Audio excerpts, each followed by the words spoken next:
دیکھیں میں نے آپ کو کہا ہے کہ ابھی 12:37 ہے، میں مزید انشاءاللہ تعالی 1 گھنٹہ اجلاس چلاؤں گا. جی وہ آپ کا کر لیں گے. جی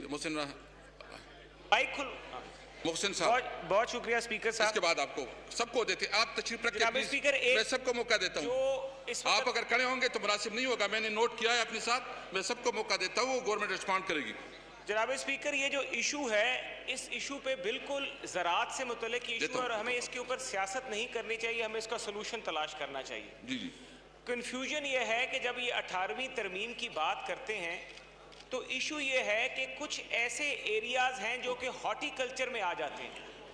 اب پاکستان ہارٹی کلچر جو ہے یہ منسٹری آف کامرس کا حصہ ہے اور باقی کافی چیزیں جو ہیں وہ ہم نے نیچے بھیج دی ہوئی ہیں. منسٹری نیشنل فوڈ سیکیورٹی جو ہے، جس کا ایگریکلچر کو جو دیکھتی ہے، اس کا یہ حصہ نہیں ہے horti culture board of Pakistan.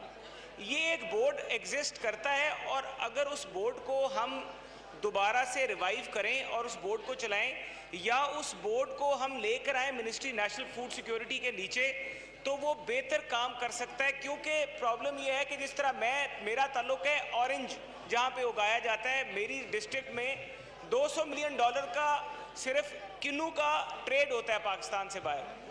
ہمارے لیے بھی یہ پرابلم ہے کہ ہمارا کسان جو ہے وہ بھی بری طرح افیکٹڈ ہے کیونکہ کارٹلائزیشن ہوئی ہے. اور یہ کارٹلائزیشن جو ہے جناب اسپیکر صرف اور صرف اورنج کی کانٹیکس میں نہیں ہے، یہ پوٹیٹو میں بھی ہے، یہ مینگو میں بھی ہے، یہ چلی میں بھی ہے، یہ ایپل میں بھی ہے. یہ پورے پاکستان میں جتنے بھی اس طرح کے فروٹس ہیں یا ویجیٹیبلز ہیں جو پاکستان ایکسپورٹ کرتا ہے، وہاں پہ کارٹلائزیشن ہے.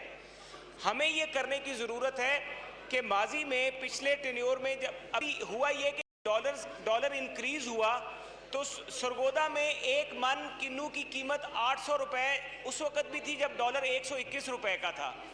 آج بھی جب ڈالر 140 کے قریب پہنچا، آج بھی 1 من کنو کی جو قیمت ہے وہ $800 ہے. جبکہ ان پٹس مہنگی ہو چکی ہیں اور کاشتکار کے لیے پرابلمز بڑھ گئی ہیں، لیکن اس کو پرائس وہی مل رہی ہے. ایک تو یہ کرنا چاہیے کہ منسٹری جو ہے کامرس یہ ڈکلیئر کرے کہ جو ایکسپورٹرز باہر یونٹ پرائس لے رہے ہیں، یعنی کہ رشیا میں اگر پوٹیٹو جا رہا ہے، رشیا میں اگر اورنج جا رہا ہے یا مینگو ہمارا مڈل ایسٹ میں جا رہا ہے، تو پر یونٹ پرائس وہ کیا لے رہے ہیں. وہاں پہ $1400 یا وہاں پہ آپ یہ اندازہ کر لیں، وہاں پہ ایک چیز جو پاکستان میں $800 کی لی جا رہی ہے، وہاں پہ $2500 کی بیچی جا رہی ہے. 200 ٹائمز پروفٹ لے رہا ہے ایکسپورٹر اور جو مڈل مین ہے. تو کسان ہے وہ دبتا جا رہا ہے. ہم نے ماضی میں پچھلے ٹینیور میں پرائم منسٹر میاں نواز شریف صاحب نے ایک بورڈ اپروو کیا تھا سٹرس کے کانٹیکس میں. میری راؤ اجمل صاحب سے بھی یہ بات ہوئی تھی اور میری ان تمام گروئنگ ایریاز جہاں پہ یہ ویجیٹیبلز ایگزسٹ کرتی ہیں یا یہ فروٹس ہیں کہ آپ اس طرح کے بورڈ بنائیں. لاسٹ ایئر ہمیں منسٹری آف کامرس نے کینیا بھیجا تھا. لاسٹ ٹینیور میں میں کینیا گیا، وہاں پہ کینیا ٹی بورڈ تھا. کینیا ٹی بورڈ کا ماڈل اگر ہم یہاں پہ لے آئیں اور وہی ماڈل ہم یہاں پہ اپلائی کریں ان ایریاز میں جو ہارٹی کلچر ریلیٹڈ ایریاز ہیں، تو جناب اسپیکر ہمارا کسان بھی خوشحال ہو سکتا ہے.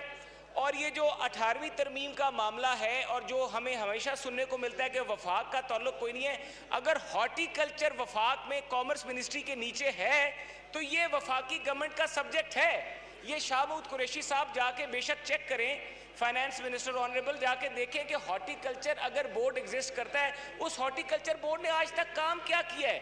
ہارٹی کلچر بورڈ سے علی محمد خان پلیز. علی محمد خان صاحب. جی علی محمد خان صاحب.